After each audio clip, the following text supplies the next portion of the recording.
Now in our 25th year, a quarter of a century of service to the worldwide amateur radio community, we are This Week in Amateur Radio, your all-amateur radio and technology news magazine and bulletin service of the air. This is edition number 1336, with a release and air date of Saturday, October 5, 2024. Please take the program to your air following the cue tone.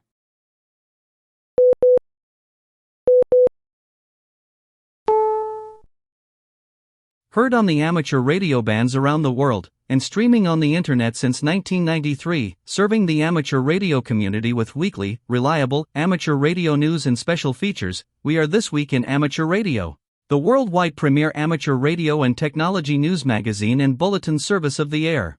Here are the stories for release around the earth as we come to air with edition number 1336 of This Week in Amateur Radio.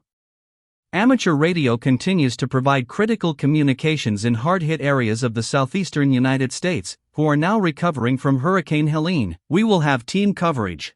Over 50 radio and television stations are off the air in the southeastern U.S. due to Hurricane Helene.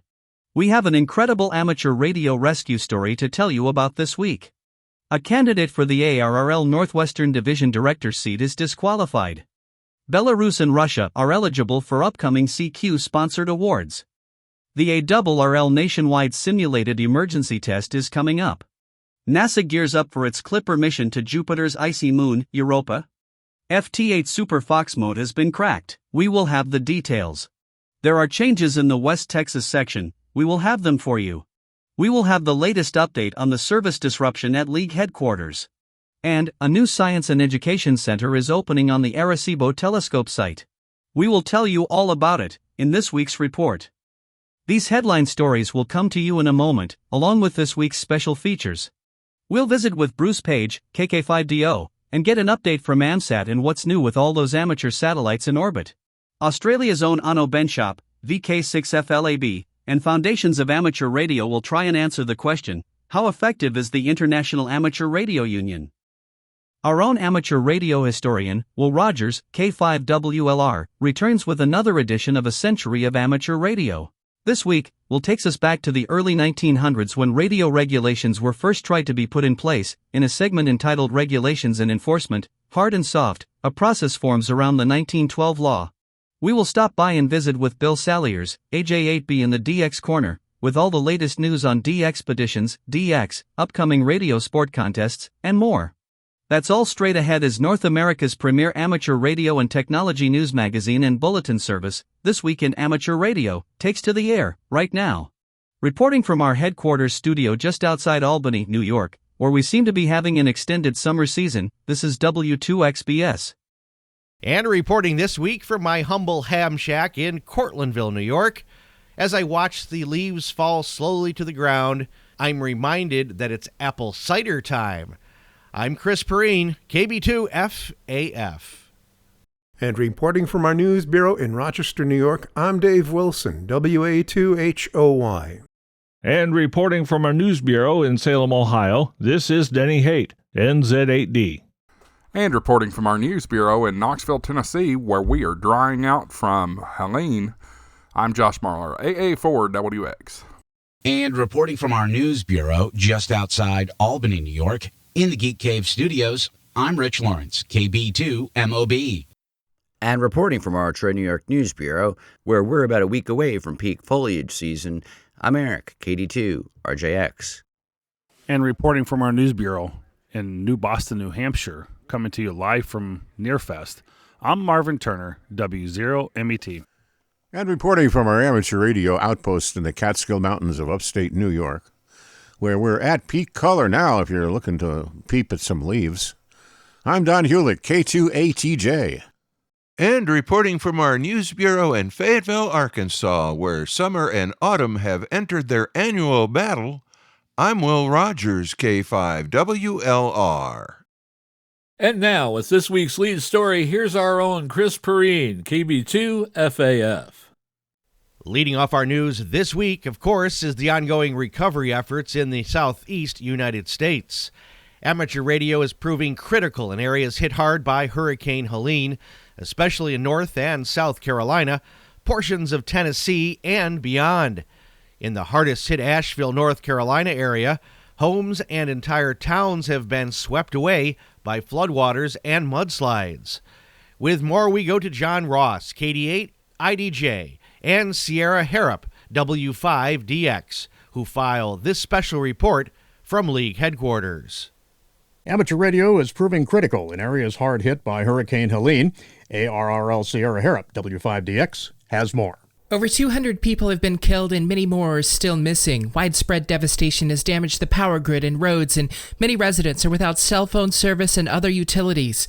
For several days, radio communications were the only means of passing information. Ham radio continues to play a significant role in the situation. North Carolina had the biggest impact. Hams there are serving with North Carolina Oxcom embedded with first responder communications personnel all over the state. Elsewhere, WinLink, which provides email over amateur radio, has been used heavily in the recovery, showing that modern technology integrates well with the amateur radio service. Significant stories of the response from individual hams are emerging, particularly from those who've created pop-up nets to pass health and welfare traffic. Using mountaintop repeaters that have robust power backups, HF frequencies, and WinLink, ham radio operators are putting their time, talents, and personal gear to good use. The local news media in affected areas has connected with several radio amateurs to highlight their work. For example, CBS 17 in Raleigh reported on Van Lee, KM4TC, who helped families trying to get information on loved ones. In Charlotte, Queen City News told the story of Dan Gittro, K2DMG, who's been providing information to hams and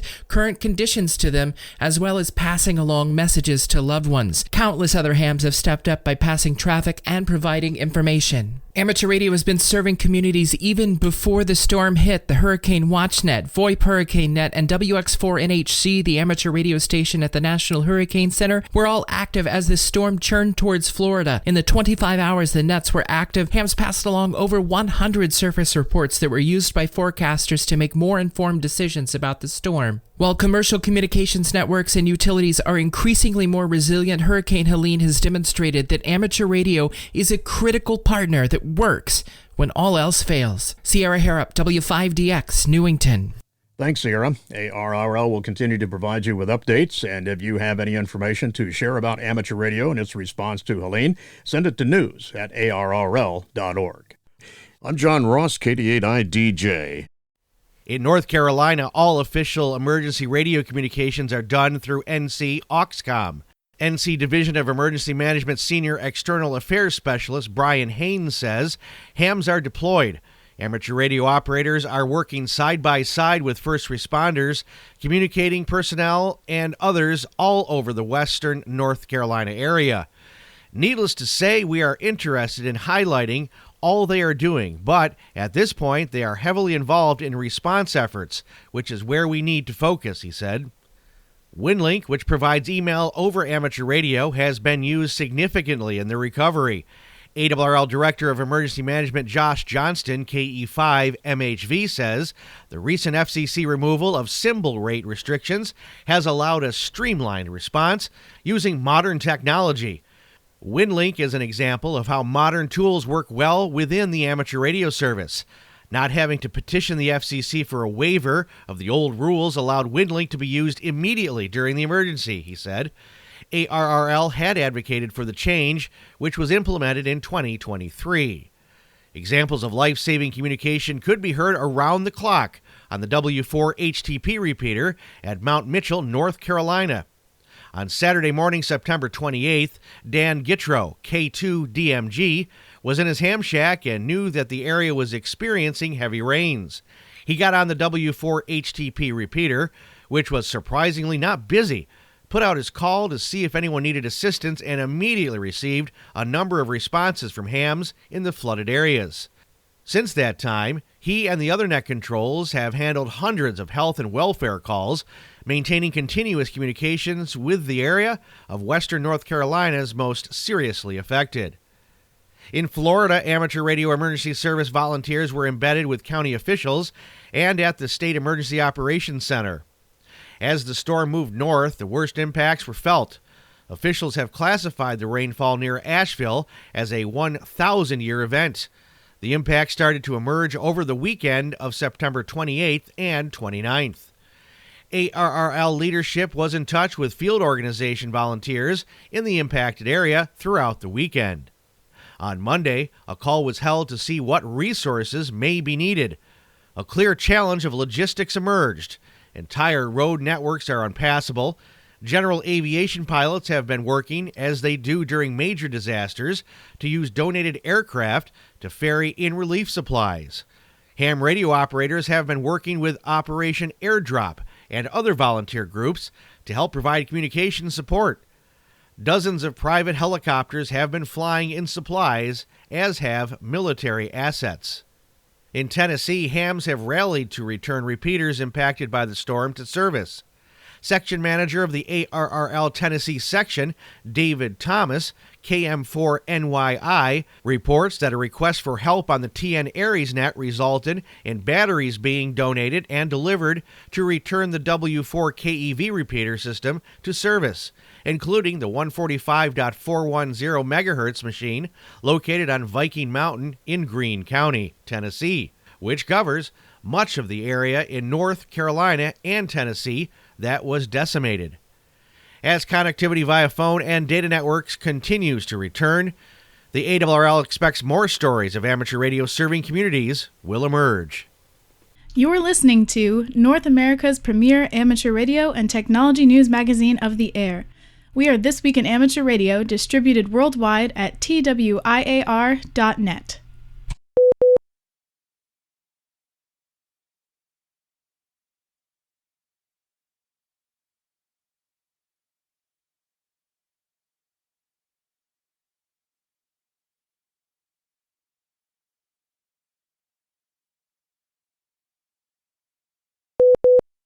Hurricane Helene, which had a death toll of over 180 and caused landslides, flooding, and power outages, also knocked broadcast radio and TV stations off the air.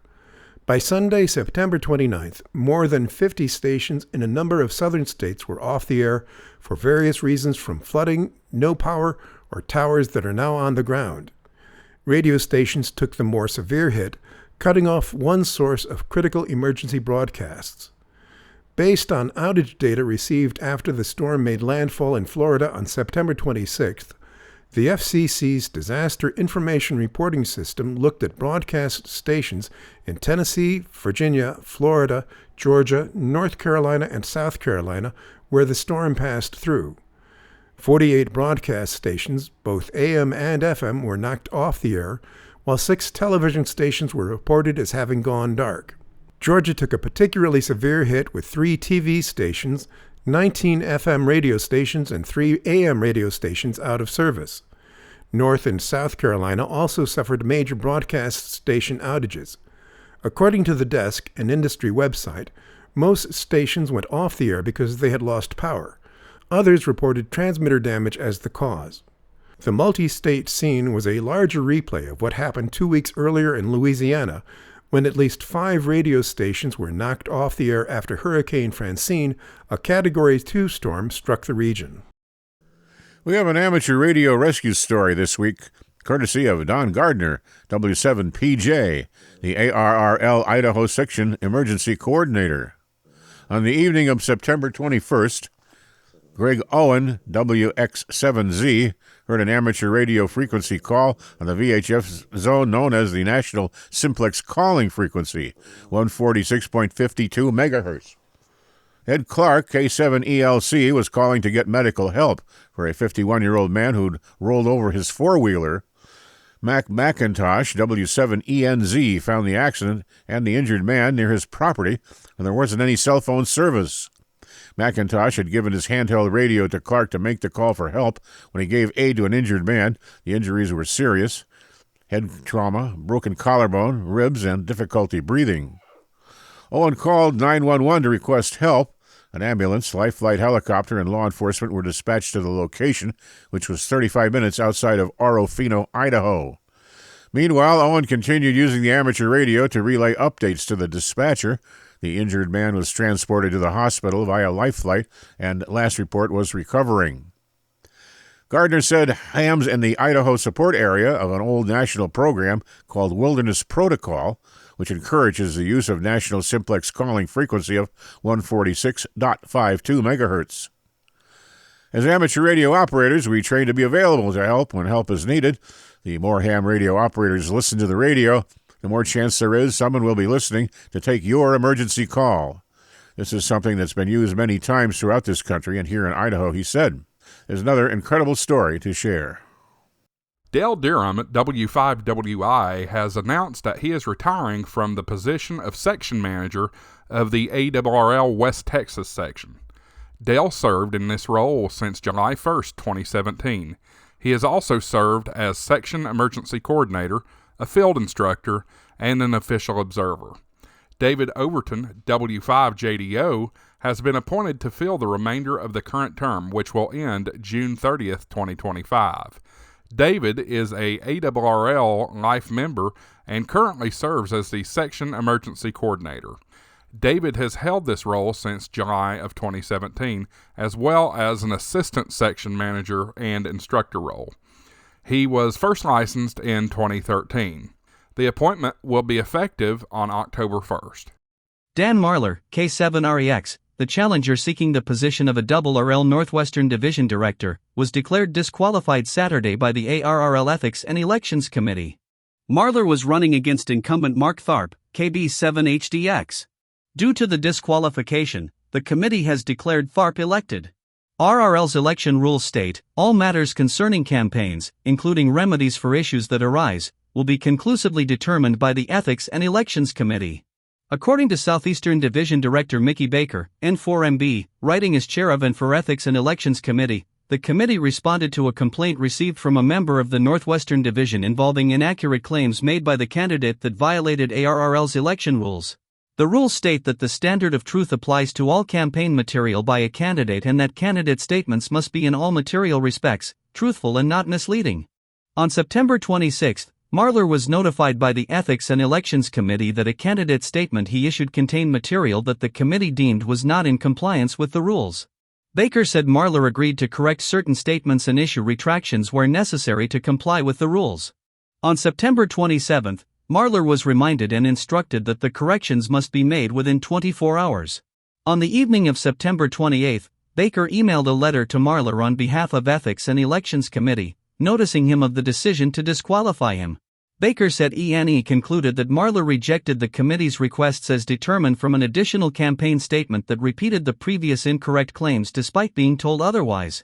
As voting has already started for the 2024 election cycle, ballots cast for Northwestern Division Director will not be considered.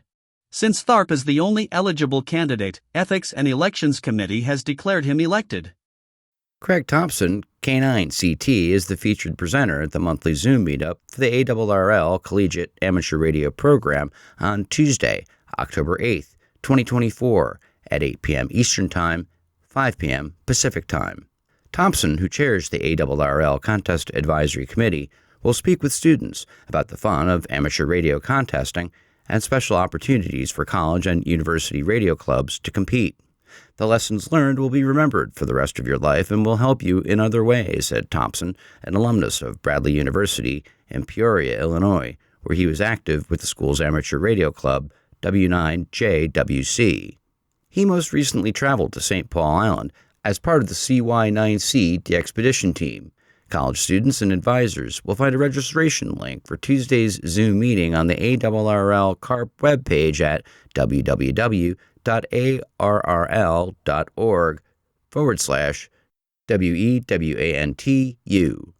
Meanwhile, the Collegiate QSO Party, an event focused on amateur radio clubs at colleges and universities around the world, will be on the air October 5th, 2024, 0 UTC to October 6th, 2359 UTC. The event is open to all radio amateurs and provides an opportunity for clubs to demonstrate amateur radio to new members, engage with alumni, and promote activity through college and university communities. The event is also an opportunity to support new radio amateurs as they get on the air for the first time. Many collegiate students have been recently licensed or are just starting to develop their interest in the hobby. This event will give them a chance to make contacts with more than 24 collegiate clubs that have registered to participate, which helps support the growth of amateur radio. More information is available at the Collegiate QSO Party website. In less than a week, over 275 ARRL members have already taken advantage of a new benefit to help offset their dues and subscriptions. Through a new partnership with Grouper, eligible members who are age 65 plus with a participating Medicare Advantage or Medicare Supplement plan can get a paid benefit for being an ARRL member and being active in group activities such as attending the ARRL-affiliated club meetings, hamfests, and participating in other amateur radio gatherings.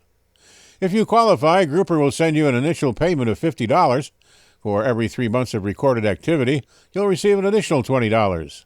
To check your eligibility, the only information you need to provide Grouper is the name of your health plan and your age. To see if you're eligible, go to hellogrouper.com/ARRL. Grouper does not have access to the ARRL membership information unless you provide it to them to take advantage of the paid benefits. And Grouper doesn't share your information except to service your benefit. ARRL members with additional questions about the benefit can visit the FAQ from Grouper or contact the ARRL Member Services. Now celebrating our 25th year keeping the amateur radio community around the world informed, you are listening to This Week in Amateur Radio, available worldwide as a podcast from our web at twiar.net.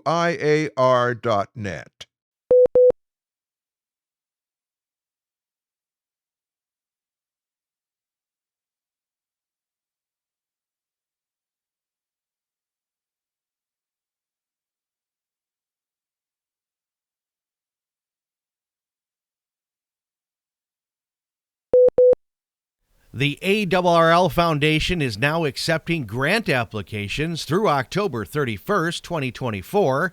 And for all the details, we go to John Ross, KD8 IDJ. There is funding available to organizations for eligible amateur radio-related projects and initiatives, particularly those with a focus on educating, licensing, and supporting amateur radio activities. Youth-based projects and initiatives are especially encouraged. The ARRL Foundation Grants Program accepts proposals 3 times a year, in February, June, and October. Awardees are notified approximately 1 month after the closing of each cycle. Recently, the ARRL Foundation provided funding for instructional materials to the Montgomery Amateur Radio Club, MARC, in Montgomery County, Maryland.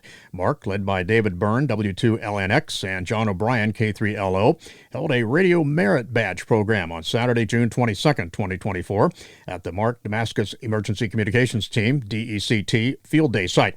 The program provided scouts an opportunity to earn the Radio Merit Badge by completing requirements, which included conducting a QSO. There were 3 amateur radio HF stations and 1 VHF FM station on site, and another HF station in the MARC Emergency Communications trailer. Members explained how the stations worked and mentored the scouts as they made the QSOs. A total of 58 scouts completed all requirements for the Radio Merit Badge. The ARRL Foundation carefully manages a portfolio of endowments in which donors have provided specific goals for their gifts, and that portfolio is invested and managed so it can continue to support those goals for many years to come. I'm John Ross, KD8IDJ. Additional information and a link to the grant application form can be found at www.arrl.org/amateur-radio-grants. Astronomers have uncovered something pretty remarkable emerging from the depths of space after detecting a powerful series of radio waves. The signal, known as FRB 2022-0610A, is made up of dazzling radio wave flashes that last just milliseconds at a time. What makes them truly astonishing is that these radio waves have been traveling through space for a total of 8 billion years, and it could help experts to gain a better understanding of one of the great mysteries of the universe. These signals could theoretically help astronomers to put together a more comprehensive understanding of the universe. One of the people involved in the research is astronomer Dave Stewart Ryder from Macquarie University in Australia. He said FRBs are common and hold great promise. We could use them to create a new map of the universe structure and answer big questions in cosmology. The strength of the newly observed signal is truly staggering, with FRB 2022-0610A emitting the same amount of energy that our sun produces in 30 years in the space in just a few milliseconds. The ARRL this week released an update on the status of the recovery efforts from the recent cyber attack. Two major systems that have not been returned to service include DXCC and our accounting system. Most other systems have returned to full service, and we are working to clean up the stragglers. Our DXCC software was written some 20 years ago. Although an attempt was made 8 years ago to reprogram it to function in a newer environment, that effort was unsuccessful, so the old system remains running today. The complication with bringing it back to service is that it runs on an older version of Windows that is not supported, and more importantly, we cannot purchase adequate protection to return it to service on an internet-based network. We have created an air-gapped network to run the system on and have it operating in a test, using a different method for connecting it to Logbook of the World and Online DXCC, the web service that runs the Online DXCC application. This configuration is being tested, and we expect it can go into production soon. We will work to process the backlog as quickly as possible. There were statements made by an ARRL director about work on a new DXCC system. That is not factual. While we have ideas for merging DXCC and Logbook of the World into a single ARRL Radio Sport platform, this concept has not been fully spec'd out or put into development. The system we use for accounting was hit hard by the cyber attack. Currently, the system is fully operational and the ARRL Foundation books are in place. ARRL's corporate books are current as of June 30th, 2023, and we are working to load the balance of the data through December 31st, 2023. Once we are certain that the books tie to the audited 2023 financials, we will move to load the 2024 transactions, which are in digital and paper formats. That will take some time, but we will have all the data current in time for the 2025 annual meeting and the annual audit. Another statement was made about ARRL's backups of our IT environment. There was an effort last year to move all our backups into the cloud. That was completed mid-2023. There was a routine discipline of backups that went through mid-May 2024 when the cyber attack occurred. Unfortunately, the entire cloud infrastructure was penetrated, and all the environments were deleted, not encrypted. This caused us to revert to other backups that had been made and stored in other places. As a result, we were largely able to continue all our major services, especially publishing our 4 magazines and keeping book projects like ARRL Handbook 101 on schedule. Today, ARRL is using a proprietary system to back up systems and data locally and to the cloud. We are also continuing to use air-gapped, off-site backups in specific areas and are expanding that for disaster recovery purposes. The new IT environment is currently being rolled out, so the assertion that there is something wrong or staff are incompetent is not factual. We appreciate your continued patience and understanding. The first weekend of October is when ARRL encourages local groups to hold the Simulated Emergency Test, or SET. John Ross, KD8IDJ, is here with more on the upcoming nationwide test. Throughout September, ARRL shared materials about resilience through National Preparedness Month, and now as entire areas are washed away in the aftermath of Hurricane Helene, the utility value of amateur radio is more necessary and visible than ever. When disaster strikes, infrastructure fails. As cellular data networks have gotten more robust, the need for a ready amateur radio service may seem to have diminished, and then we have situations like Sierra just told you about that are happening in North Carolina. Ham radio was the only functional tool for communication until cellular on wheels trucks and satellite internet terminals were deployed after several days of near total grid down. Radio amateurs have stepped up to serve, but they didn't rise to the occasion. They relied on their training. Rest assured, the success of these hams is passing critical information as well as health and welfare traffic just didn't happen. They were trained, experienced, and ready.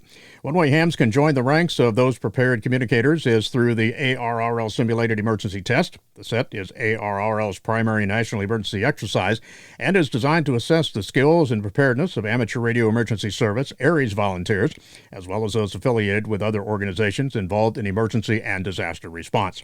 The SET encourages maximum participation by all radio amateurs, partner organizations, and national, state, and local officials who typically engage in emergency or disaster response. In addition to ARES volunteers, those active in the National Traffic System, NTS, Radio Amateur Civil Emergency Service, RACES, National Weather Service, NWS Skywarn, Community Emergency Response Team, CERT, and a variety of other allied groups and public service-oriented radio amateurs are needed to fulfill important roles in this nationwide exercise. You can't wait until amateur radio is necessary to start preparing. Getting ready starts well in advance. The set is a good opportunity to test equipment, modes, and skills under simulated emergency conditions and scenarios, said ARRL Director of Emergency Management Josh Johnson, KE5MHV. I'm John Ross, KD8IDJ. Radio amateurs can use the time to update a Go kit for use during deployments and to ensure their home station's operational capability in an emergency or disaster. To get involved, contact your local ARRL emergency coordinator or net manager.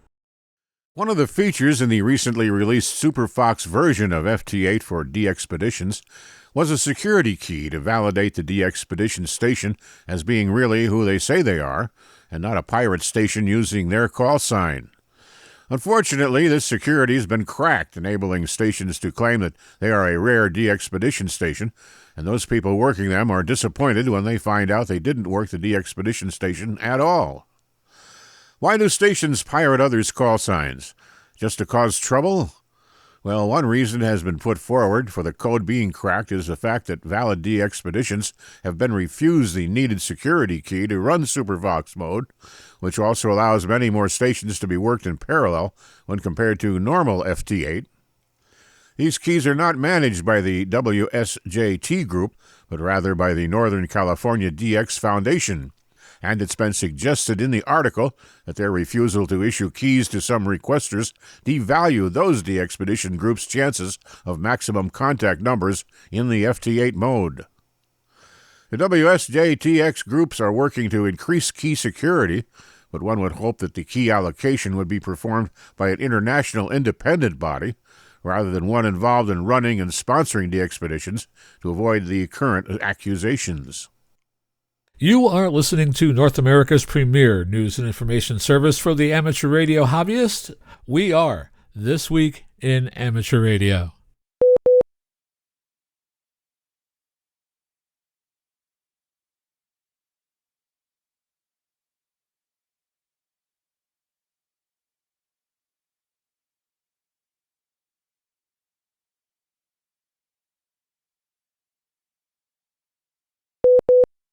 Coming up next, This Week in Amateur Radio is presenting another chapter of A Century of Amateur Radio, hams, organizations, events, inventions, from the mind of Chris Cordella, W2PA, and his editing team. Each episode will bring a different aspect of early amateur radio history. Coming up here on This Week in Amateur Radio. Hello and welcome to the DX Corner for your weekly dose of DX. I'm Bill, AJ8B. I received an email from Bob, K8AAC. Bob had recently sent 2 emails asking about tail ending and timing. Bob wants to know if there might be another strategy to help break a pileup. That's really another great question, Bob. The analogy so far has been to imagine that we're at a press conference where a group of reporters were gathered. When the celebrity says, "Next question," imagine what he hears. 20 or 30 reporters all shouting at the same time. All he can hear is either the loudest or just the din of all the voices. Perhaps some of them are utilizing tail ending and timing, but because several are doing it, that doesn't help them either. So what else can you do?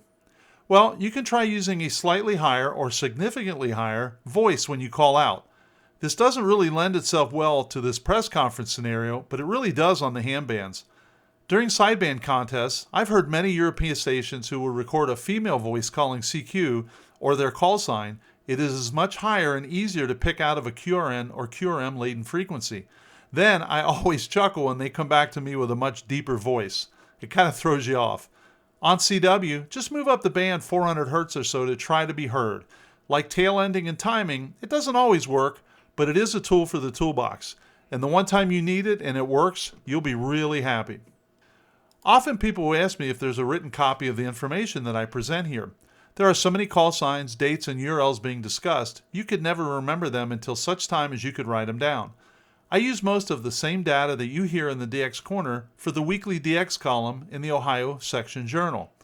If you just Google ARRL Ohio Section, you will find the Ohio Section website and you can subscribe to the weekly journal and get most of this information. The actual website is arrl-ohio.org. This is a free journal and you don't need to be an AARL member to receive it. You won't get the well-rounded information that you get from the This Week in Amateur Radio podcast, but you'll at least get most of the DX information that I present here. So here's what's happening in the world of DX. This section of DX News comes from Bernie, W3UR, editor of the Daily DX, the Weekly DX, and the How's DX column in QST. If you would like a free 2-week trial of the Daily DX, your only source of real-time DX information, just drop me a note at thedxmentor@gmail.com.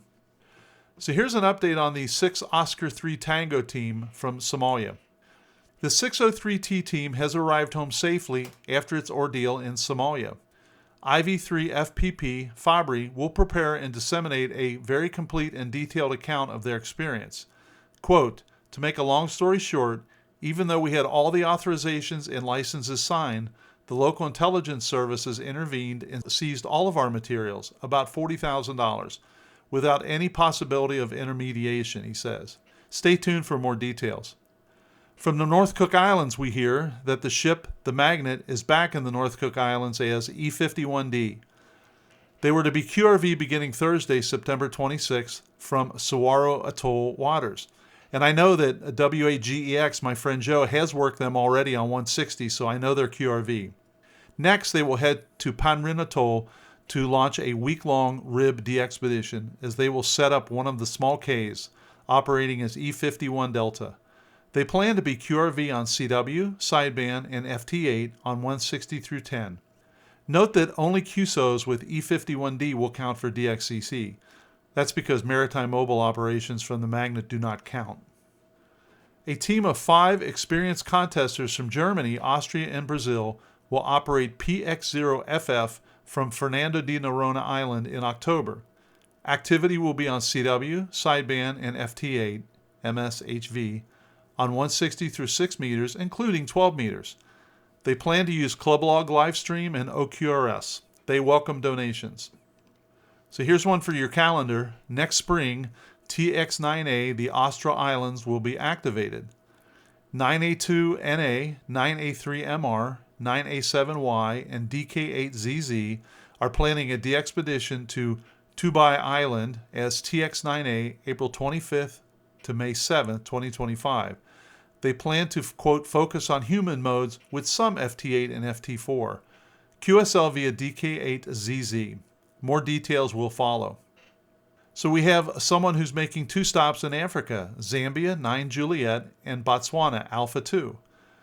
Pista, HA5AO, has wrapped up his 9J2AO operation, which was the second stop of his African tour.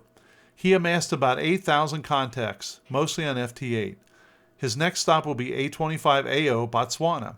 He's already there, but is taking some time off to recharge, and will be on the air September 29th to October 14th. So honestly, he should be QRV by the time you're hearing this. Ted, LZ5QZ, and Stan, LZ1GC, will be activating the South Cook Islands and Tonga. They're headed to Rarotonga, where they will operate as E51 SJC November 7th to the 24th. Listen for them on 160 through 6, including 60 meters, Joe, and the WARC 79 work bands, CW sideband RIDI, and FT8 FT4. They will emphasize activity on 160, 80, and 60 meters. After Rarotonga, Ted and Stan will head to the Kingdom of Tonga, where they will be QRV as A35GC from Nuku'alofa November 25th to December 7th. Equipment will include 2 Kenwood TS40 SATs and 2 Yaesu FT-DX10 radios, along with an ACOM 120S amplifier and a ACOM 700S amplifier. For antennas, they will use multi-band ground planes, a vertical, and a DX commander. On 160, they will transmit on CW on 1822.5. On 6 meters, listen for them on CW on 50.102 kHz and watch for them on FT8 on 50.313. They will always operate split, CW sideband and RIDI, and on CW they will listen up 1 to 5 kHz. On sideband they'll be up 5 to 15 kHz, and on RIDI 2 to 5. Rwanda 9 X-ray will be activated by DF2W Herald as 9X2AW from October 9th to the 23rd. He'll have a Yaesu 991A, multi-band dipole, a bamboo hex beam, and a 4-element Yagi for 6 meters. He'll also have a dish for QO100. The BBC is reporting that, quote, the UK will give sovereignty of Chagos Islands to Mauritius. That's currently VQ9. It will be interesting to see what happens as far as DXCC is concerned. And I have sent this to a friend of mine who's on the DX committee, and as soon as I hear something, I certainly will share it with you. Hotel reservations for the 2025 International DX Convention, held in Visalia for April 11th through the 13th, are now open. You can visit dxconvention.com to get more details. If you are someone who likes podcasts and or YouTube episodes, the DX Mentor has 2 new podcast YouTube segments to review. The first is with C21MM DXpedition headed to Nauru. The second is the group headed to Vanuatu is YJ0VV. Check them out on YouTube or wherever you get your podcasts by searching on the DX Mentor. So finally, from our contest corner, I know that the ARL contest sheet is read elsewhere in this podcast, and the contests that I mention are sometimes redundant. However, there are a few contests that I have found to be especially useful for DXers who are trying to fill band slots or to get entities or zones in the log that may otherwise be difficult to get. Over the next 2 weekends, why not try out the Oceania DX contest? The phone contest will be held on Saturday, October 5th, starting at 0600 UTC, and the CW contest will be held on Saturday, the 12th of October, also starting at 0600 UTC. This is the 79th running of the Oceania DX contest, and with solar conditions the way they are, we are expecting some big things from all of our contestants this year. Solar conditions are the best they have been in more than a decade, so your opportunity to make a contact with stations in Oceania has never been better. We look forward to seeing you all on the air both weekends and expect many stations of Oceania to be calling CQ contests looking for your calls. The exchange is simple, RST and a serial number. Check out the WA7 BNM website for more details. Until next week, this is Bill, AJ8B saying 7-3, and thanks to my XYL Karen for her love and support. I hope to see you in the pile-ups. You are listening to This Week in Amateur Radio, available to download as a podcast from anywhere on the web podcasts are available.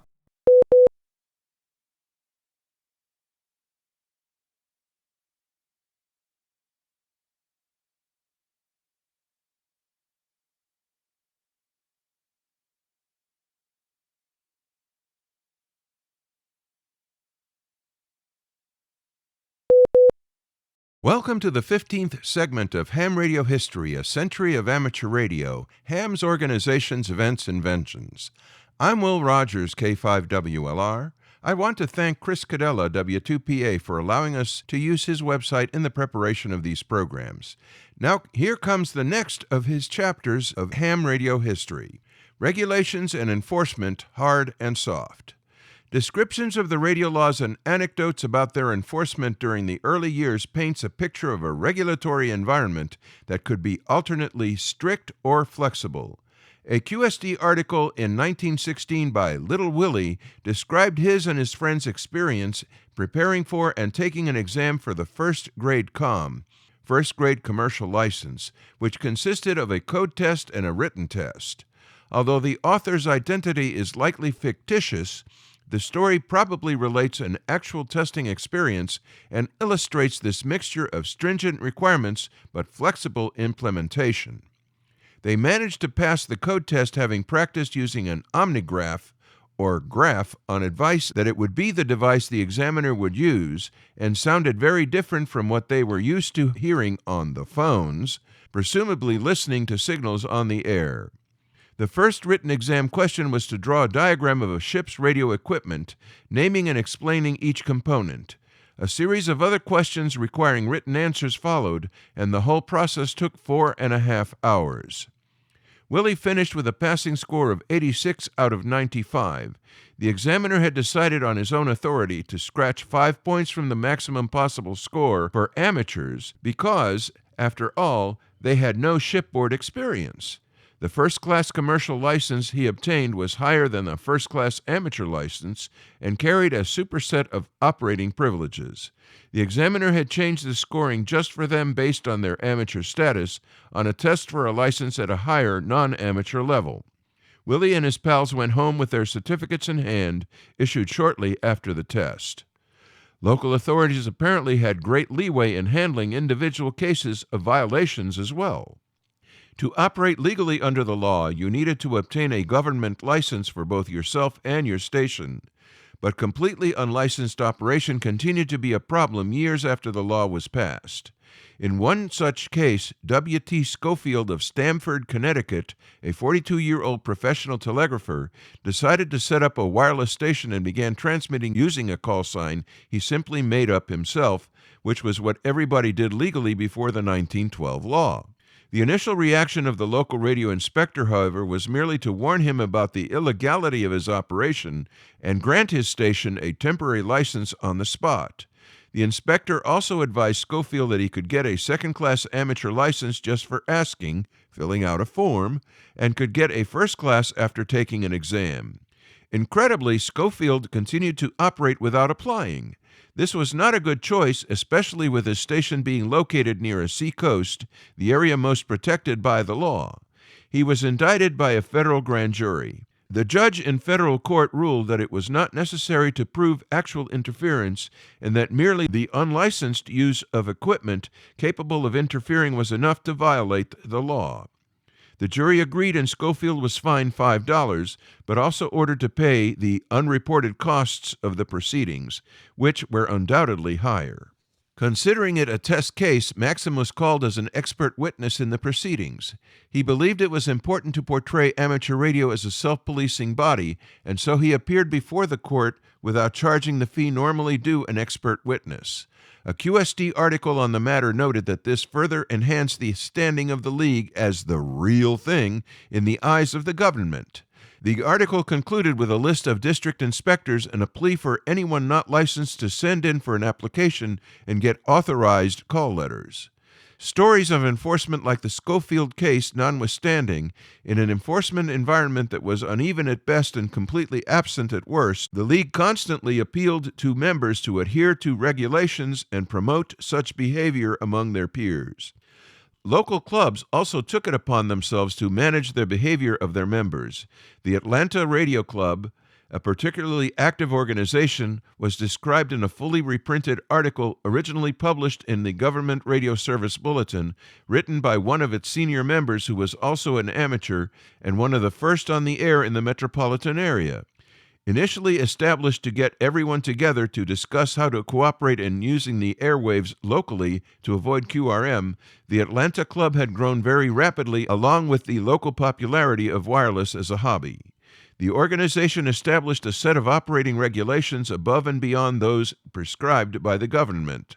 A membership elected radio inspector would periodically examine the members' stations, suggest improvements, and enforce the regulations, although the article did not say how. To promote interest and knowledge in radio, the club held regular testing sessions, creating a competition among members for high scores. The club was invited to participate in the Atlanta area's Electrical Prosperity Week, where they set up an operational station and were covered by the local press. The writer explained that their relatively late start in wireless was due to there being no nearby government or commercial stations to hear in the early days, and that receiving the weaker signals required a more sophisticated station than most amateurs could afford.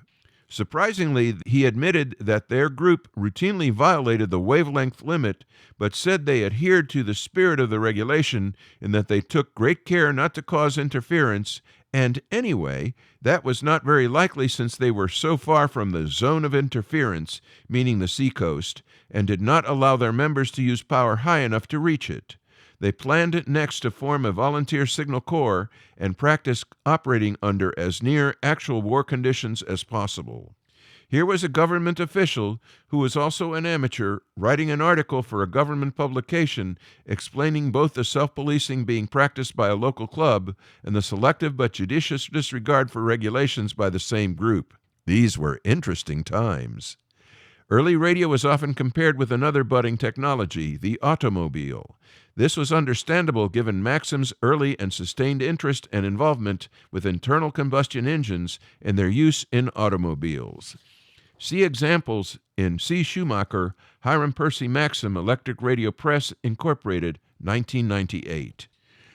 A January 1916 QSD editorial warned about not confusing the League, which was expressly a not-for-profit entity, with new wireless associations popping up selling magazines. The editor, probably Maxim, compared the appearance of such publications to the proliferation of automobile associations. In another automobile comparison, an editorial in the same issue noted that a volunteer radio corps was being discussed. It did not say by whom, but presumably the ARRL, to offer the best stations to the military for their use in national defense, and compared this to how the automobile associations in Europe similarly offered their services to the government. Such a group, the editorial said, would probably be better organized by the government than by the League, which nevertheless could help get it going by providing lists of stations and other information. Only the better stations would be selected, and it would become a point of honor. Here he uses a sentence that we might judge to be a bit condescending today. As a means by which the government could get into touch with the better class of amateurs, there probably is nothing better. It may not have been meant the way it reads now, but it was intended to point out that the League was one way in which to quickly assess the abilities of a large group of established stations, since at this point it was a group in which you had to qualify for membership. To that end, everyone should prepare for the day when the government would be looking for good stations and make sure their own stations were in the best working order. That day would arrive in 18 months or so. Working stations would not be what was needed. Included in this material are quotes from the following. Little Willie taking an examination, QST, April 1916, page 71. Unlicensed amateurs, QRT, QST, April 1916, page 73. We are coming on all right, QST, April 1916, page 74. The Atlanta Radio Club, QST, May 1916, page 100. A New Wireless Association While You Wait, editorial, QST, January 1916, page 5. The Volunteer Radio Corps, editorial, QST, January 1916, page 5. Anonymous, a Volunteer Radio Corps, QST, January 1916, page 16.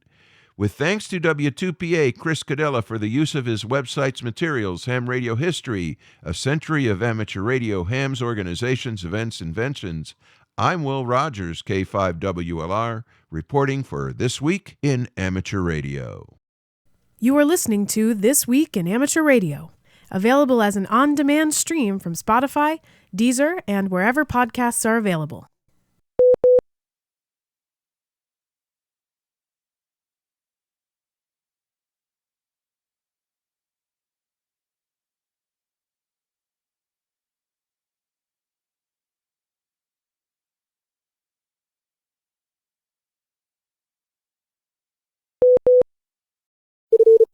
Foundations of Amateur Radio. Over the past few months, I've been investigating the history of the IARU, the International Amateur Radio Union, to help it celebrate a century of amateur radio achievements.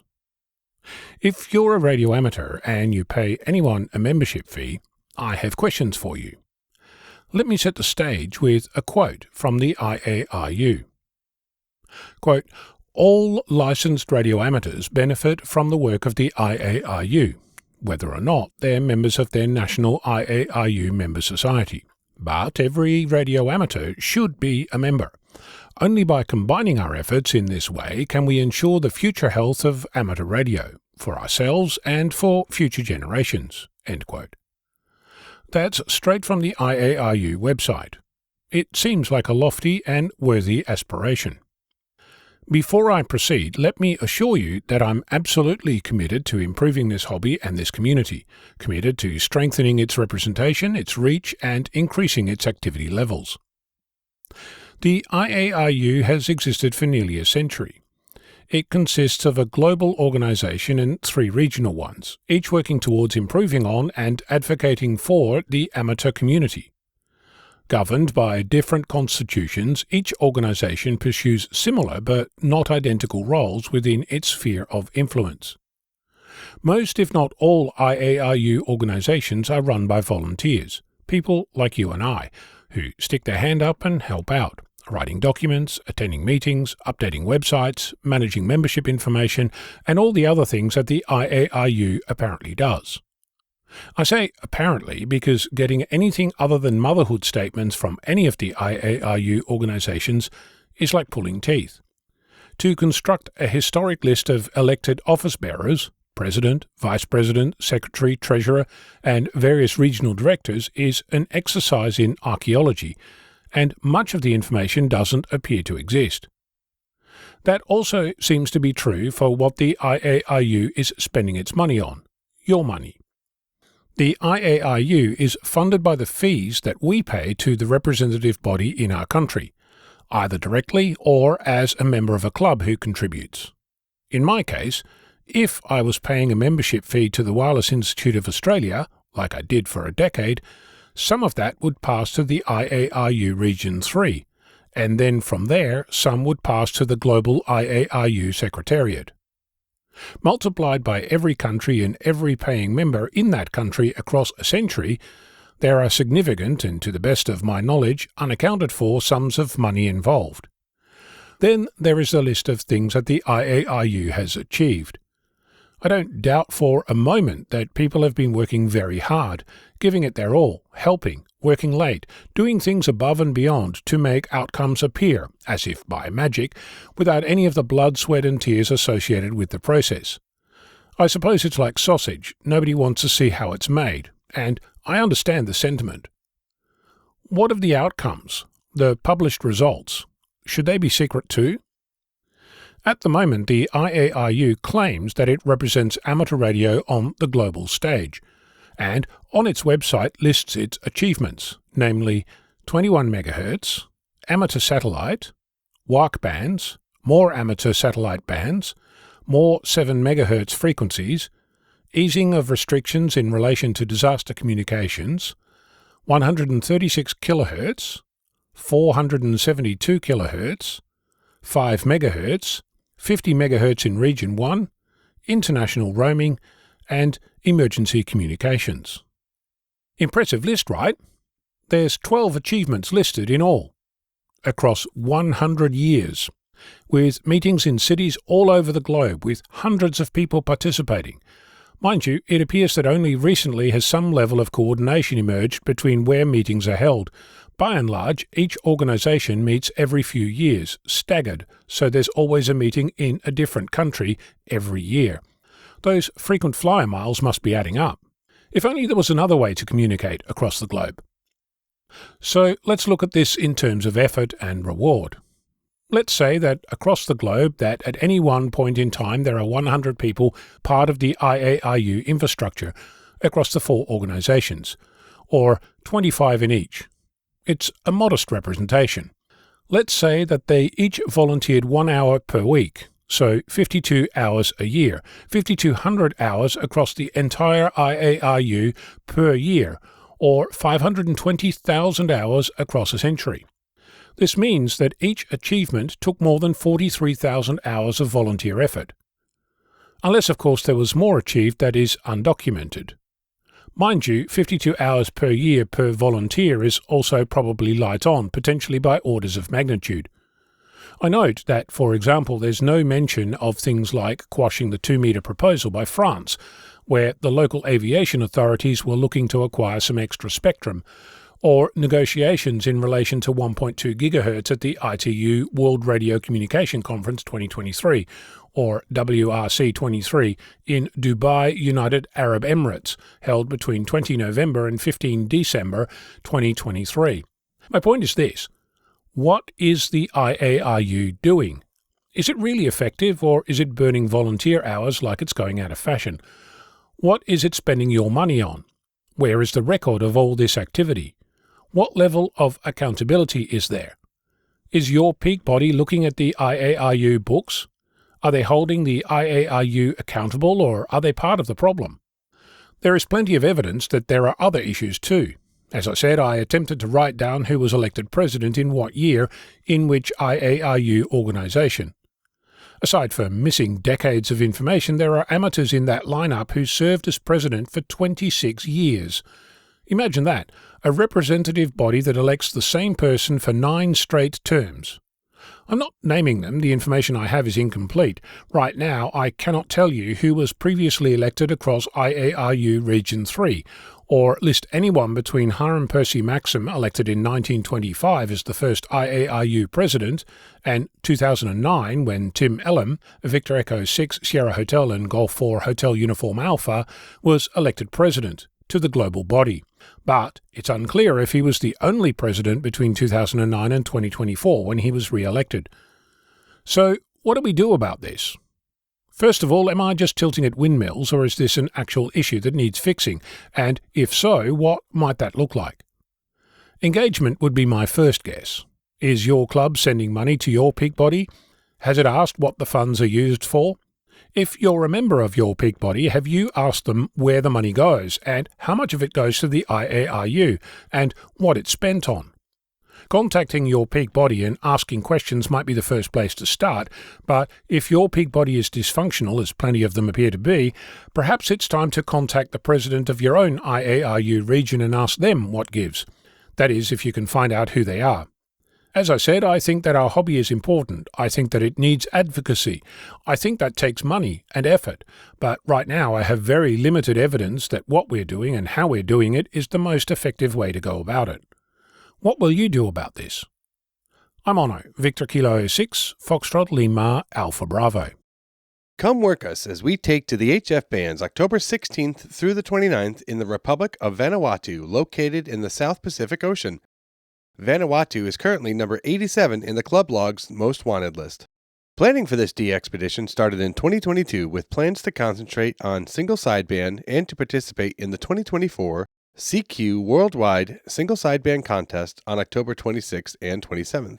We will be participating as a high-power M2 designation using the call sign YJ0VV. We will be using a variety of antennas to cover 160 to 10 meters, from a Buddy Hex to a DX Commander Expedition and various others. Keep an eye on the POTA and IOTA trackers from October 16th through the 29th, as Vanuatu has a couple of parks, and we will have a team attempting to activate them as well. For more information, visit our webpage at bit.ly/N4VGE. Again, that's bit.ly/N4VGE. Celebrating 25 years of providing the amateur radio community with the latest ham radio news and information, you are listening to This Week in Amateur Radio.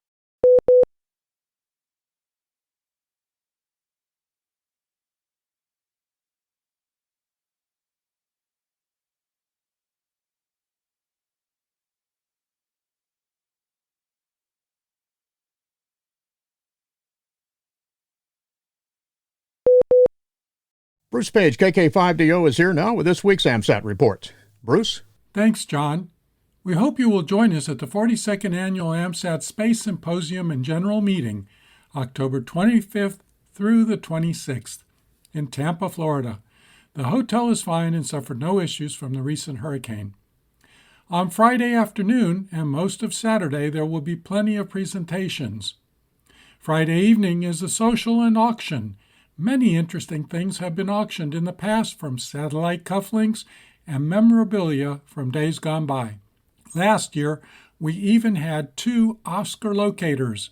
That was how you found your up and down links prior to using computers. On Saturday evening is the AMSAT banquet. This year's keynote speaker will be F. Brent Abbott, NA7D, Chief Revenue Officer of Rogue Space Systems. Brent has quite a background in the satellite business. If you're not attending the symposium, you can purchase a ticket for the banquet only. If all of this is not enough, meeting other hams that you chat with on the satellites is always fun. Hope to see you there. This is Bruce Page, KK5DO. Back to you, John. And thanks, Bruce, for that report. It is time once again for the Solar Weather and Propagation Report, brought to us each week by solar prognosticator Tad Cook, K7RA, in Seattle, Washington. New sunspot groups emerged on every day over the past week. 2 new regions appeared on September 26th, another on September 27th, 2 more on September 28th, another on September 29th, another on September 30th, 3 more on October 1st, and another on October 2nd, for a total of 11. The average daily sunspot number rose from 137.1 to 164.7, and average daily solar flux from 164.3 to 213.1. The average daily planetary A index shifted from 14.3 to 9.6. So looking at the predicted solar flux for the near term, it will be 230 on October 6th and 7th, 220 on October 8th and 9th, 185 on October 10th, 175 on October 11th through the 16th. And hold steady at 170 over October 17th through the 21st. And finally, looking at the predicted planetary A index, it will be 15 on October 6th. 5 on October 7th through the 9th, then 10, 20 and 19 on October 10th through the 12th. And hold steady at 5 on October 13th through the 21st. In Radio Sport this week, more great contests. October 5th and 6th, it's the WARC Collegiate QSO Party, CW Phone and Digital there. October 5th and 6th as well, the Oceania DX Contest, that's phone. October 5th, the 902 megahertz and up Fall Sprint, CW Phone and Digital. October 5th and 6th, the Russian WW Digital Contest, that's digital, of course. And October 5th and 6th, the IARU Region 1 UHF Microwaves Contest, CW Phone and Digital.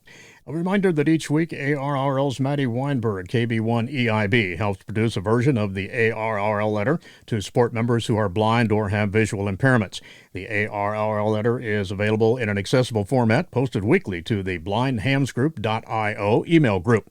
The group is dedicated to discussions about amateur radio as it concerns blind hams, plus related topics, including ham radio and the use of adaptive technology.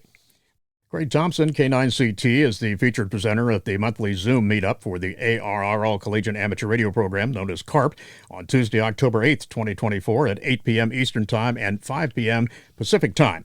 Thompson, who chairs the ARRL Contest Advisory Committee, will speak with students about the fun of amateur radio contesting and special opportunities for college and university radio clubs to compete.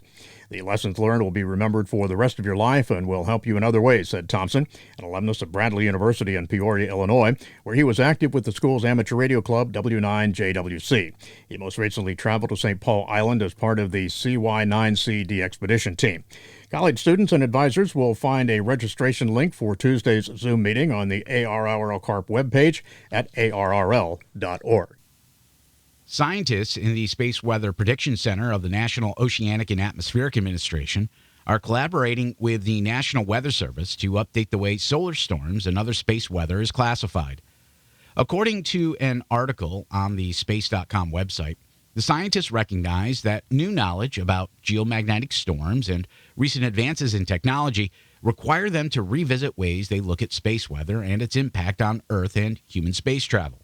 The Space Weather Prediction Center's program coordinator, Bill Murtaugh, explained the need for change during an interview with Space.com, saying the user base and needs have changed. The capabilities, the science, and our understanding of the science, a lot has changed.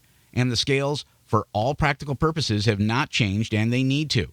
Some current scale categories for geomagnetic storms reflect impact on power grids and spacecraft operations, for instance, and others focus on the radio blackouts that have a serious impact on HF radio and navigation systems. Only a week ago, a powerful solar flare ejected from the sun sparked radio blackouts across South America and the Mid-Atlantic Ocean. The sunspot responsible for the very strong X4.5 class flare, named Sunspot AR3825, also ejected a large plume of solar plasma, which headed in the direction of Earth. When this coronal mass ejection hits the atmosphere, it was expected to spark G3-class geomagnetic storms, leading to the northern lights being visible as far south as California, Missouri, and Colorado, according to spaceweather.com. The Ascension Amateur Radio Club and the Thibodaux Amateur Radio Club in Louisiana will combine to showcase science, technology, engineering, and mathematics, STEM, and amateur radio to over 1,000 Girl Scouts at the Big Believe in Girls Expo at Nicholas State University in Thibodaux, Louisiana. The event and amateur radio station W5YL will be active October 12th from 1400 Zulu to 1930 Zulu on 14.290, 14.230 slow scan TV, and 18.125 megahertz, plus the digital mobile DMR talk group of 907. Girls grades K through 12 and adults are invited to attend. For more information, visit the Ascension Amateur Radio Club website. Jamboree on the Air, JOTA, and Jamboree on the Internet, JOTAI, the largest scouting event in the world, takes place on the weekend of October 18th through the 20th, 2024. Youth amateur radio station WB4S will be active for the event in a big way.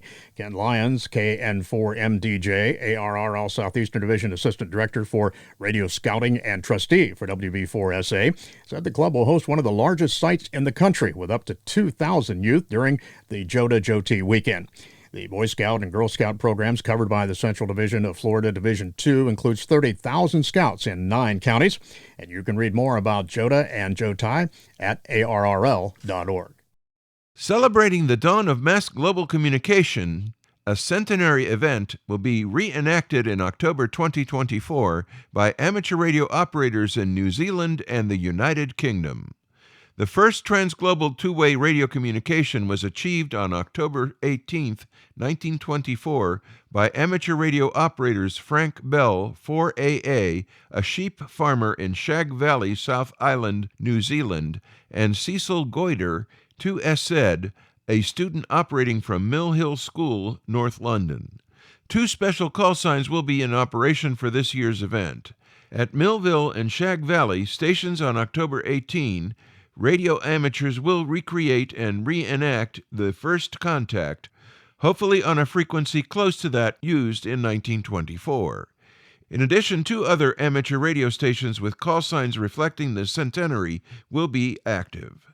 GB2NZ will be operated from September 29th through October 26th from a number of United Kingdom locations.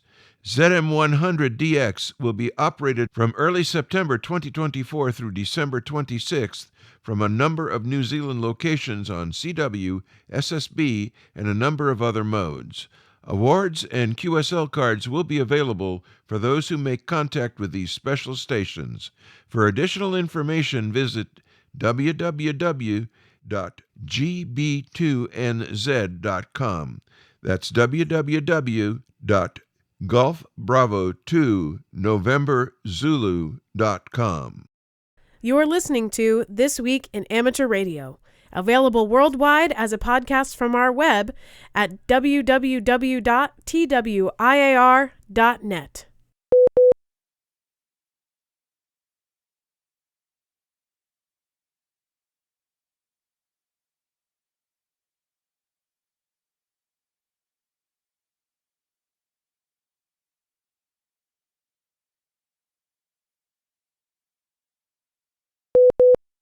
It is time for this month's Volunteer Monitoring Report. The Volunteer Monitor Program is a joint initiative between a RRL and the FCC to enhance compliance in the amateur radio service. This is the August 2024 activity report of the VM program. Licensees in New York, Virginia, and Georgia were issued advisory notices concerning excessively wide signals and splattering, resulting in interference to communications on 14.300 MHz.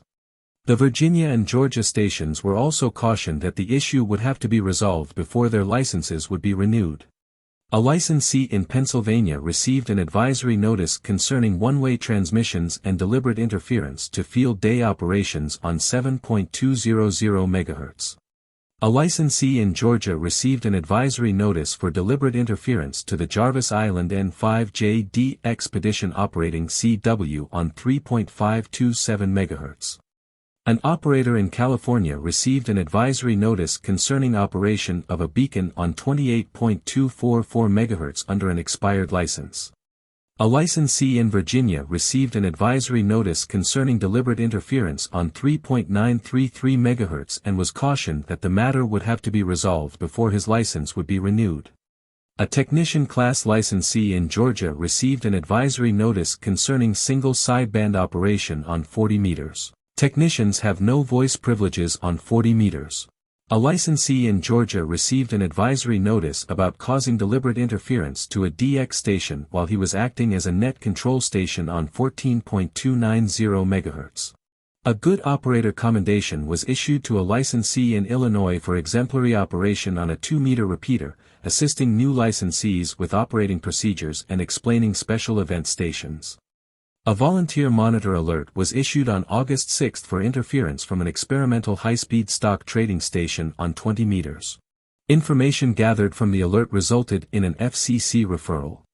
The VM program administrator participated in one FCC meeting. The totals for July 2024 monitoring were 1,516 hours on HF frequencies and 2,857 hours on VHF frequencies and above, for a total of 4,373 hours. Thanks to Volunteer Monitor Program Administrator Riley Hollingsworth, K4ZDH for this report. It is time for this week's edition of AMSAT satellite shorts from all over, and we begin this week with NASA's Voyager 1 spacecraft, which has been in space since 1977, recently experienced issues with its thrusters due to clogged fuel tubes caused by aging. The thrusters, which are essential for keeping the spacecraft pointed toward Earth, use liquid hydrazine that releases in puffs to adjust its orientation.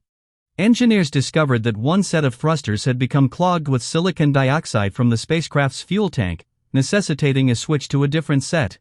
However, due to power and temperature constraints, turning on the replacement thrusters required careful planning.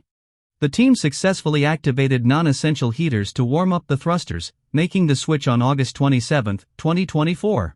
This complex operation ensures Voyager 1 can continue its mission, providing valuable data from interstellar space despite its advanced age and limited power. Next, the International Amateur Radio Union, or IARU, recently reached a milestone, processing its 1,000th satellite frequency coordination request. This achievement underscores the IARU's essential role in managing radio frequencies for amateur satellites, ensuring optimal performance and minimal interference with terrestrial services. Since the late 1990s, the IARU's Satellite Frequency Coordination Panel has collaborated with satellite developers and regulators to facilitate successful amateur communication and educational satellite missions. The rise of CubeSats and the drop in launch costs have increased the demand for careful spectrum management. The dedication of IARU volunteers and the global amateur radio community has made this possible, ensuring continued opportunities for education, communication, and scientific research.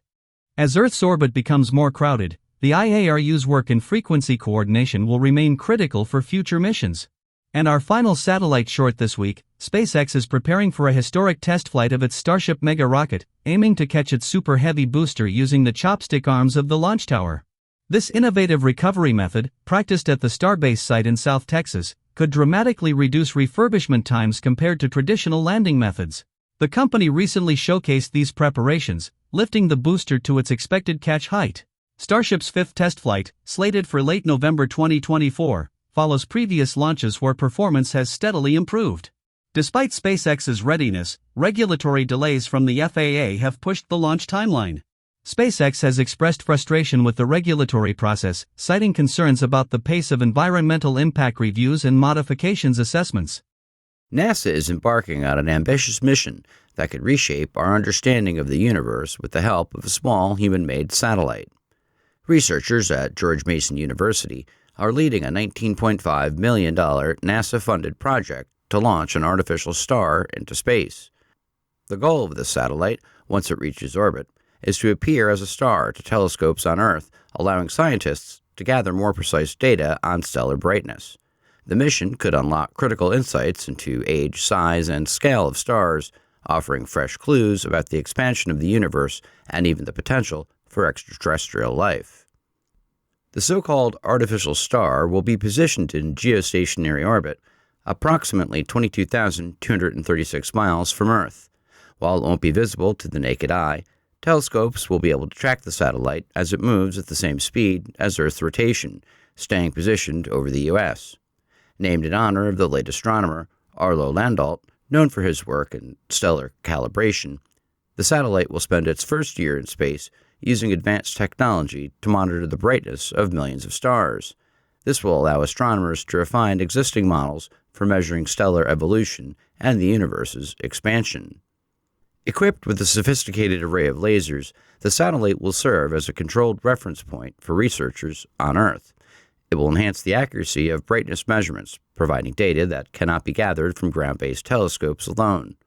According to Peter Plavkan, the primary investigator of the Landault NASA space mission at George Mason, this mission represents a breakthrough in how stars and even distant supernovae are studied. Such measurements can only be achieved by a space-based orbiting artificial star, Plavkan said. The mission, part of NASA's Pioneers program, marks a significant milestone for George Mason University.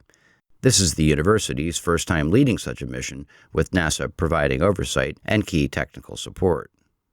George Mason is collaborating with the National Institute of Standards and Technology and 10 other universities to develop the satellite, which will face significant engineering challenges in high orbit. Our team will design, build, and integrate the payload, said Peter Pakowitz, an engineering professor at George Mason. It's an incredibly exciting opportunity. One of the broader goals of the Landau mission is to contribute to the search for habitable planets. By analyzing how stars influence planetary environments, the satellite could help scientists better understand where in the universe conditions might be suitable for life. Astronomers are particularly interested in so-called habitable or Goldilocks zones, where planets could have the right conditions, neither too hot nor too cold, to support liquid water, a key ingredient for life. Understanding how stars affect these zones is essential to identifying planets that may harbor life. While the mission has the potential to revolutionize the field of astronomy, it also poses big challenges. Finding definitive evidence of life beyond Earth requires precise measurements of stellar properties, such as how much energy a star emits and how close a planet is to that star. There are so many big questions in astronomy. How did we get here? Are there other planets like ours? Do aliens exist? Said Jamie Tayar, an astronomer at the University of Florida, a partner in the mission. With the launch of the artificial star planned for 2029, the team hopes to get one step closer to answering these profound questions. We pause for stations along the network to identify. We are This Week in Amateur Radio, your amateur radio and technology news magazine of the air, available as a podcast on iTunes, Google Play, iHeartMedia, and Spotify.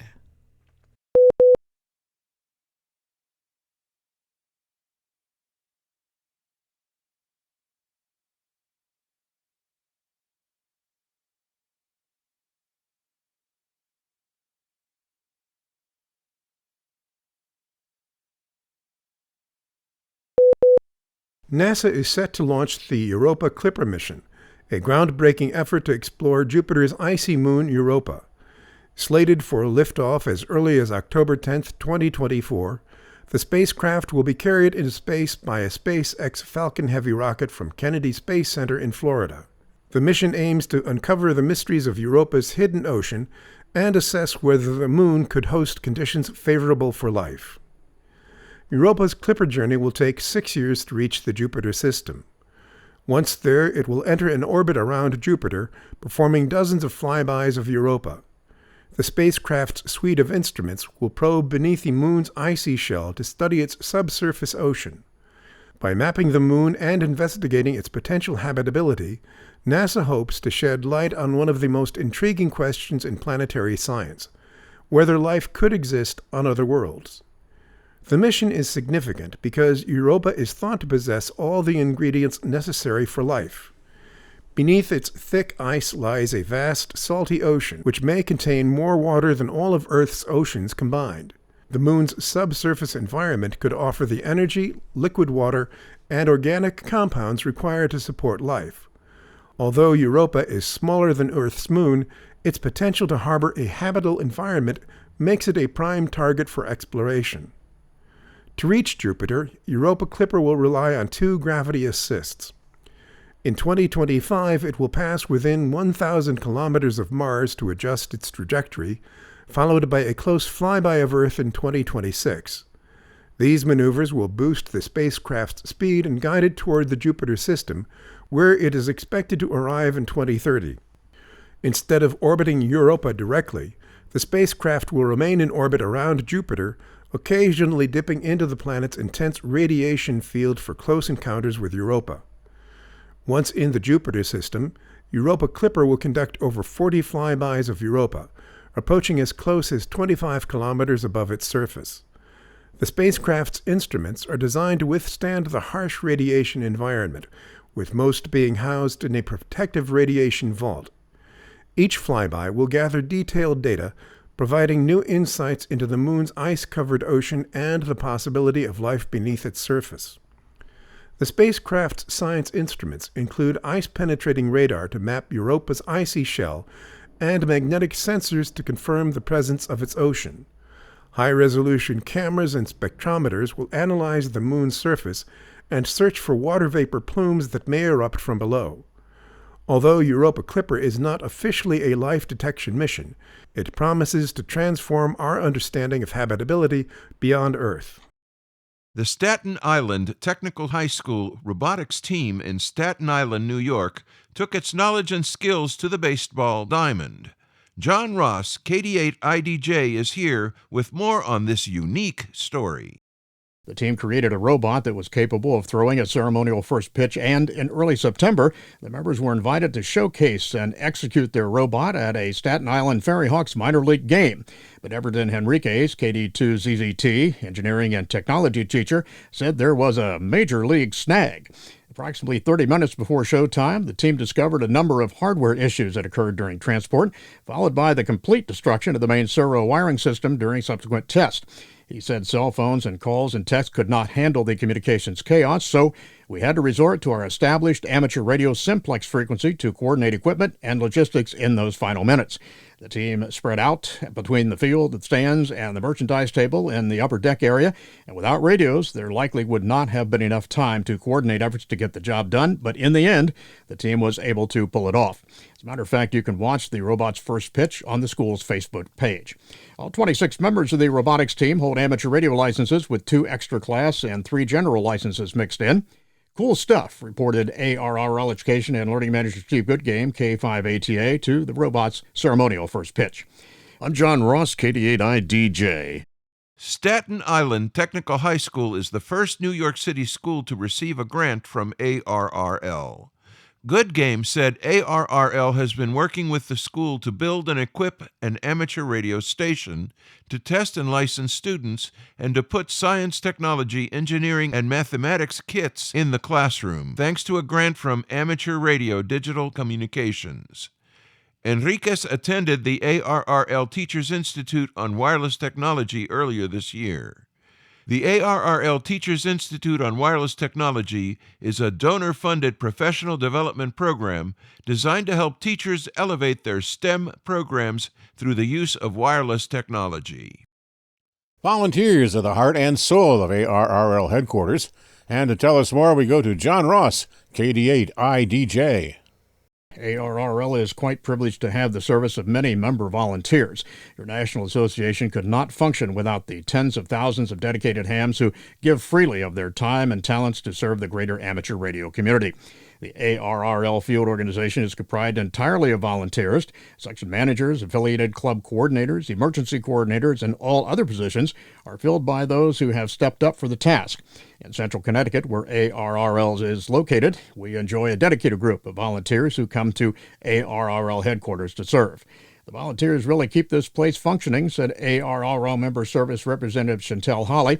Holly coordinates the volunteers in her role as ARRL's receptionist. They're always happy to be here and bring so much dedication to their service, she said. I'm John Ross, KD8IDJ. ARRL is sincerely grateful to the headquarters volunteer team. If you come to visit ARRL headquarters and the Hiram Percy Maxim Memorial Station, W1AW, please join us in thanking this great crew who serve in many different functions, including W1AW, ARRL Library, the QSL Bureau, and the ARRL Laboratory. The United States House of Representatives is expected to consider a measure that mandates AM radio in all new cars sold in the United States, whether they are manufactured domestically or imported. The bill, known as the AM Radio in Every Vehicle Act, moved to the full floor for lawmakers' consideration following a 45-2 vote in the House Energy and Commerce Committee. Observers say that a House vote could happen as early as the next few weeks before the U.S. elections take place in November, or it could be delayed. The U.S. Senate version of the bill has already been approved by that chamber's Commerce, Science, and Transportation Committee. It still awaits a full floor vote, but has a majority of lawmakers supporting it on both sides of the aisle. The issue of AM radio's necessity in vehicles has escalated the debate over public safety, as proponents, such as the National Association of Broadcasters and federal emergency officials, have advocated in favor of retaining AM radio for its public safety role, especially when carrying alerts in rural areas. Some manufacturers of electric cars are looking to eliminate AM radio from their vehicles, claiming that RF interference from their cars' electronic systems compromises AM radio reception. AMSAT-UK has announced it will provide a FUNcube Lite payload for the Jovian-1 satellite, featuring a UV-FM voice transponder. Jovian-1, a 6U CubeSat, is being developed by Space South Central, a space cluster in the UK. The project is a collaboration between industry and academic institutions aimed at supporting the region's space sector. Jovian 1 is part of the Jupiter program, which stands for Joint Universities Program for In-Orbit Training, Education, and Research. The program involves the universities of Surrey, Portsmouth, and Southampton and offers students direct experience in the space sector. Jupiter prepares participants for careers in space with a focus on practical training in satellite design and operations. The FUNcube Lite payload will collect telemetry data from the satellite subsystems, including radiation sensor readings and GPS information. The data will be transmitted to schools and colleges using the FUNcube data format. This will help track radiation levels across the satellite's orbit and assess radiation effects on onboard electronics. Students from Space South Central will design, build, test, and launch the Jovian 1 satellite. The satellite will use commercial and X-bands and S-bands for its main communications, although a ground station at Surrey University. The FUNcube Lite payload will operate on UHF and VHF amateur radio frequencies. When not gathering telemetry, it can switch to a UV mode FM voice transponder, enabling communications for radio amateurs. The project emphasizes the role of regional space clusters in advancing the UK space industry. Space South Central represents over 170 space-related businesses in that region. The mission allows students to conduct satellite operations from the University of Surrey's ground station, bridging academic study with hands-on experience. More information about the Jovian 1 mission and the FUNcube Lite payload will be shared on the AMSAT-UK colloquium on October 12th and 13th. The event will provide detailed updates on the satellite's developments and its technical components, offering insights for anyone interested in amateur radio and satellite communications. Serving the amateur radio community for a quarter century, you are listening to This Week in Amateur Radio, heard around the world on the amateur bands and streaming on the Internet.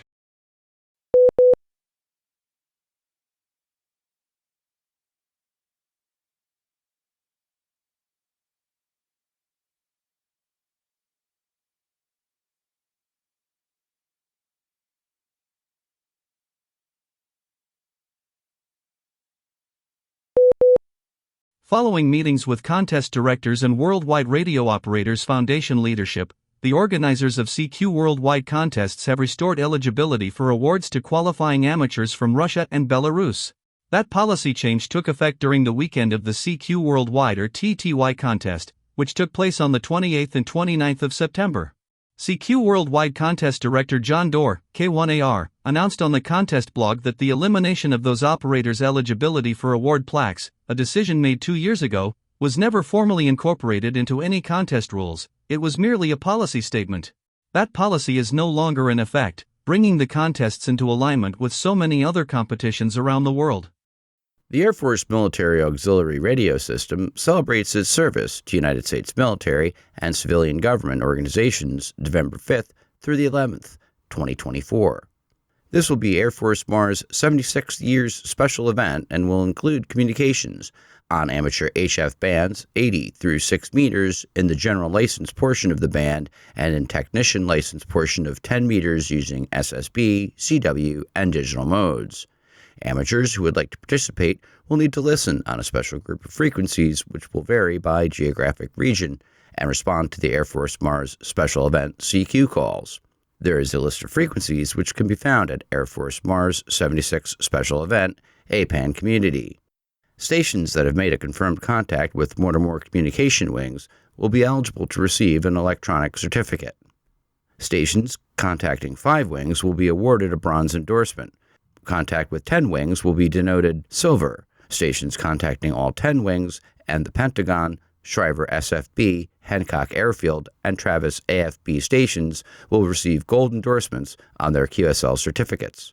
Certificates may be downloaded from Certificate Search after November 30th, 2024. The mission of Air Force Military Auxiliary Radio System provides contingency communication support on behalf of the men and women of the Department of Defense and other U.S. government users in support of their importance and diversity whenever, however, and wherever required. And to wrap up this week's newscast comes word that in Puerto Rico, the site where the iconic Arecibo radio telescope once stood is being ready for a new role in the world of science. Now entitled Arecibo C3, the U.S. National Science Foundation's Educational Science Center is preparing for a full opening soon at the site where the legendary Arecibo Observatory reigned until damages suffered in 2020 compelled the radio telescope's dismantling.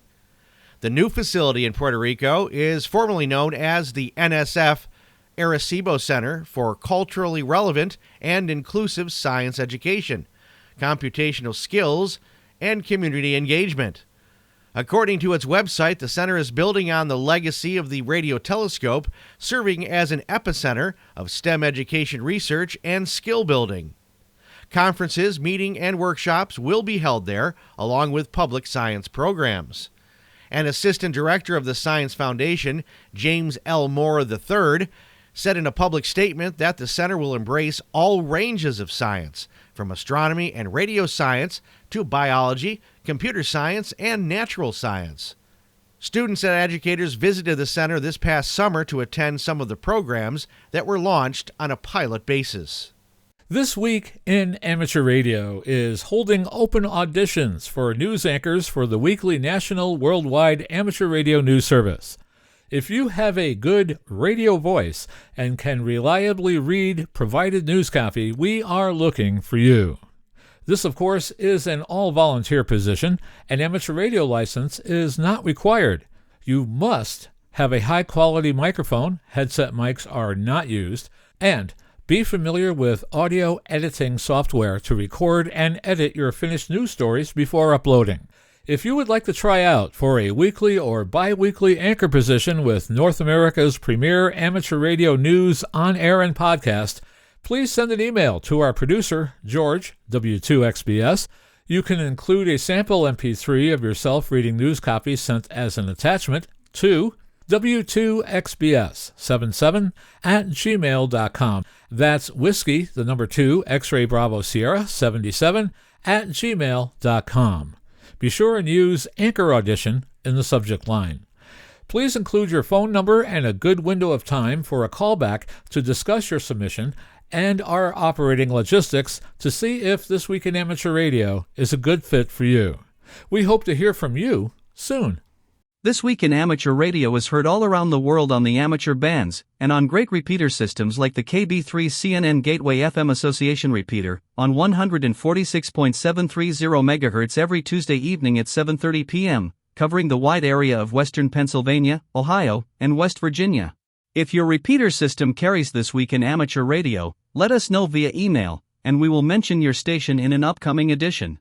Send your information to W2XBS77@gmail.com.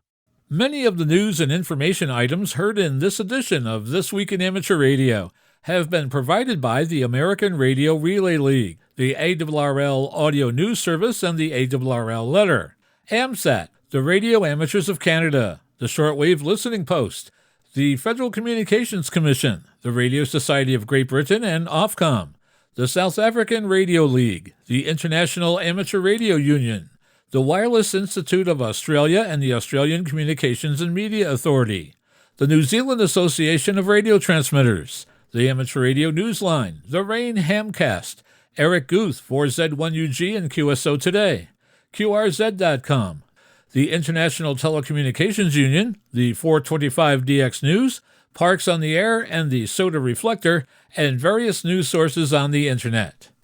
With special thanks to all our weekly news sources and to you, our listeners, that wraps up this edition of This Week in Amateur Radio. If you'd like to write to us, you can find everything you need, including archive editions of the news service, at our website at twiar.net. And now, for all of us at This Week in Amateur Radio headquarters and our news team around the world, this is Chris Perrine, KB2FAF, wishing you a 73.